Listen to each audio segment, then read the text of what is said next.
Bonjour, Marc-André Roy-Gilbert, superviseur compte corporatif et expérience client chez ARS Solutions. Aujourd'hui, j'aimerais souligner l'augmentation de 800% des attaques d'hameçonnage basées sur la Russie. L'Agence pour la cybersécurité et la sécurité des infrastructures a lancé un avertissement le 16 février au sujet d'une campagne de 2 ans en cours menée par la Russie.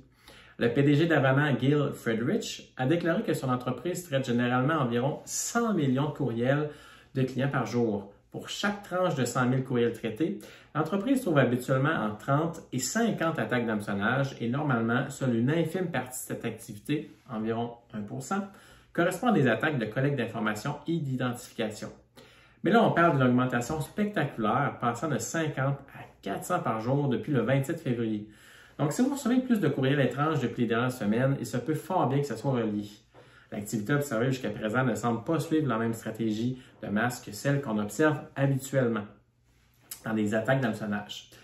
Les cibles sont des clients des secteurs de la fabrication, de l'expédition internationale et du transport.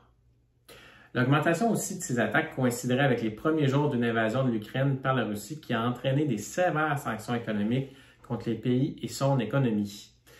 Les appâts utilisés dans ces courriels ne diffèrent pas de ceux que l'on voit habituellement dans le domaine de l'hameçonnage, comme par exemple l'usurpation de l'identité d'un PDG ou d'un employé interne qui envoie des documents urgents, ou des courriels Microsoft 365 usurpés, vous demandant de cliquer sur un lien pour que votre compte reste actif. La principale différence qu'Avana constate dans les données est l'ampleur et non les méthodes de ces attaques. L'entreprise soupçonne aussi que nous allons commencer à voir peut-être des nouvelles méthodes pour contourner les protections d'Office 365. Il ne serait pas surpris que les cybercriminels aient gardé certaines de leurs méthodes de dissimulation les plus sophistiquées pour un événement comme celui-ci. Donc, en cas de doute, ne cliquez pas sur un lien et avisez rapidement votre fournisseur TI pour vérifier la légitimité d'un courriel et éviter sa propagation. N'hésitez pas à nous contacter pour obtenir de l'aide. Bonne journée!